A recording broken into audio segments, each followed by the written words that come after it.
Good people? It's your girl, Safia Ashe Jassi, aka Fire, because I stay bringing that heat and that ought. So, I want to come to you today with a continuation of documenting my experience of getting corporate sponsorship in 74 days.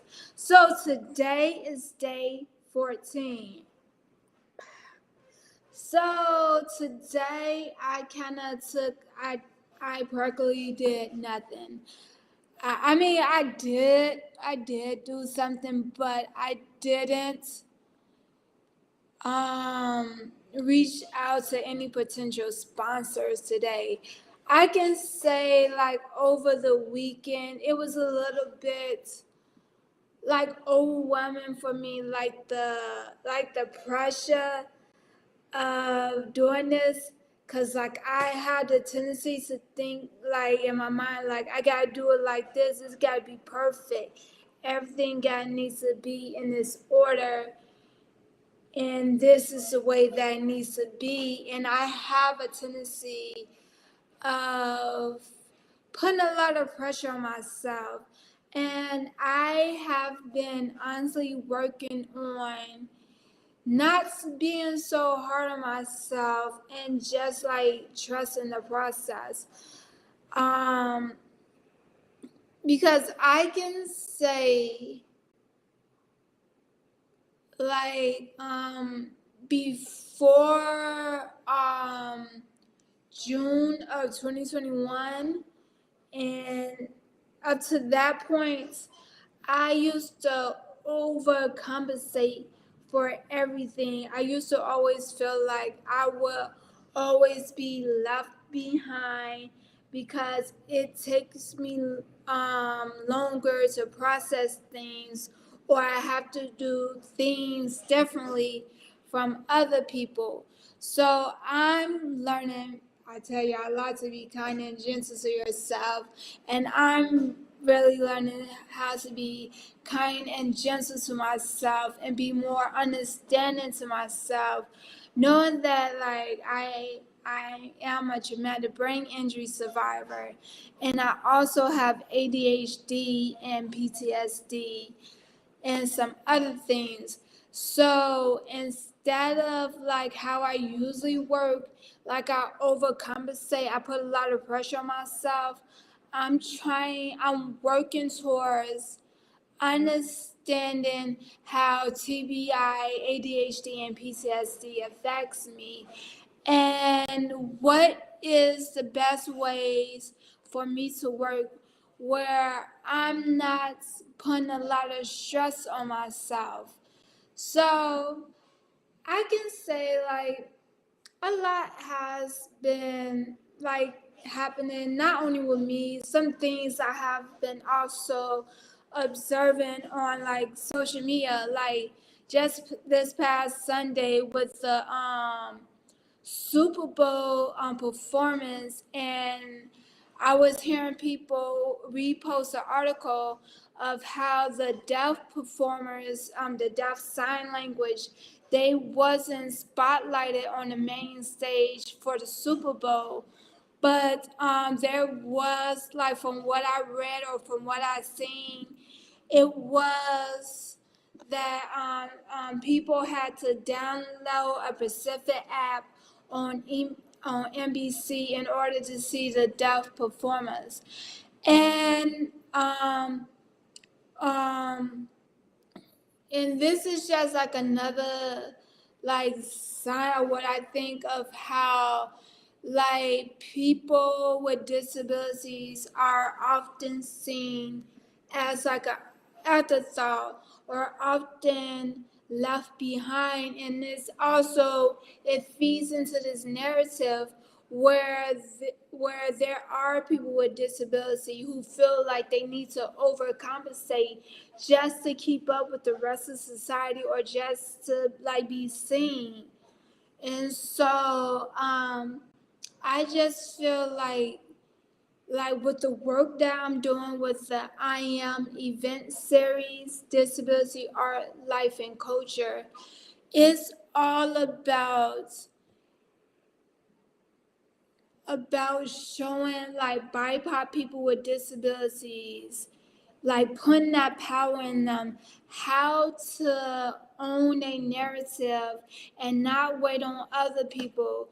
Cause as from the situation what happened at the Super Bowl with the performers who are deaf, like they wasn't even seen on the main stage. And it's just like the simple fact, like we can't wait on other people to provide a table for us or to spotlight our talents.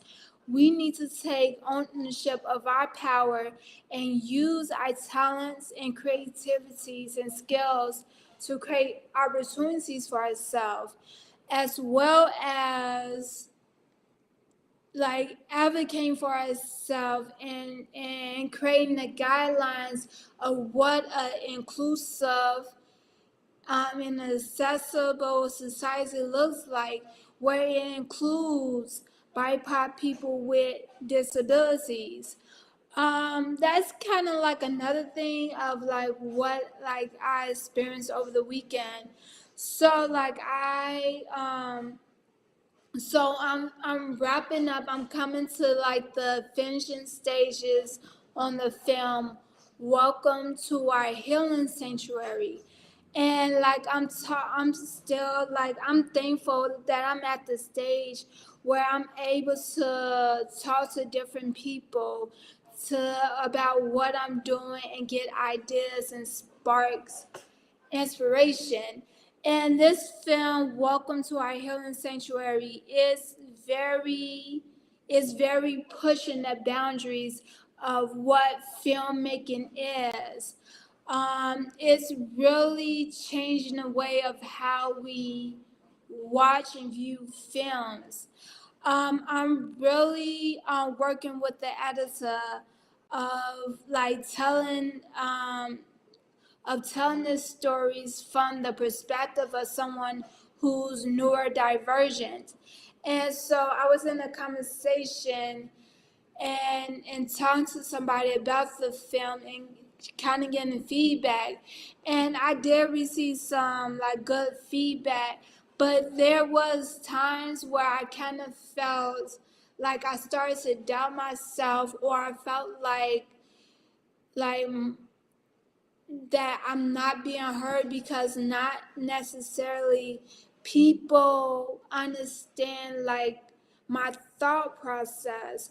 But after thinking about it like over the weekend, I realized the person wasn't questioning me or doubting me, but was also helping me to find ways of how I can better communicate on the ideas of the film and the concept of the film to viewers who are not neurodivergent, so they can fully understand um, where I'm coming from in the message that I'm trying to share through the film. And I just have to it like, because some words is still kind of trigger me, because like from like a long time I felt like I was misunderstood and I wasn't like being heard. And sometimes like when that's not the case, I can bring that to like I can have that lens, and I'm learning to take like a step back and not respond in that moment, but just letting like the conversation resonate in my head. And I'm thankful that I had this conversation, because even though like with some of the suggestions that I was given, I didn't totally agree with it. But I had to take a step back and figure out how could I create a way where I'm inviting people and to to experience my thought process of how I process things as being a person who is neurodivergent, and for people who are not neurodivergent, how can they understand the film? So like I'm just like thankful like to be coming to this process and to be learning this as I'm finishing working on the film Welcome to Our Healing Sanctuary, which is gonna be dope and which is gonna be finished soon. So and just to wrap up before I hop off, I still want to like remind y'all about the Welcome to Our Healing Sanctuary Challenge, which I'm calling on you, all y'all beauties out there, to create a 1-minute video of how you are taking care of your mental health during these tough times. And this month theme is freedom. So I just want to hear how you loving on yourself and caring on yourself, and how are you taking care of your mental health during these times. And and I would need you in order for you to enter this challenge. You would need to tag me in your 1-minute video on Instagram on my page at Black Girls with a Z, so I can hear the wonderful and beautiful things you are doing, and so we can create a conversation on mental health, and we can start creating a community where it's filled with understanding and compassion, and helping other people to become more emotional, spiritually, and mentally mature when we having conversations about mental health. Now, the eligibility requirements in order to enter the challenge is that you must be a member of the BIPOC community, and you must be a person living with a disability, and you must live in the South Shore community. Is there anything else? No, I think that's it. That's all I got for y'all today. And just remember to be kind and gentle to yourself. And thank all y'all again for joining me on this journey as I'm striving to get corporate sponsorship in 74 days. I'm very appreciative for all y'all beautiful and positive energy. It's well received and much appreciated. And I'm very thankful for y'all joining me on this journey.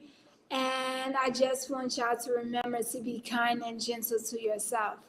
That's all I got. Peace out.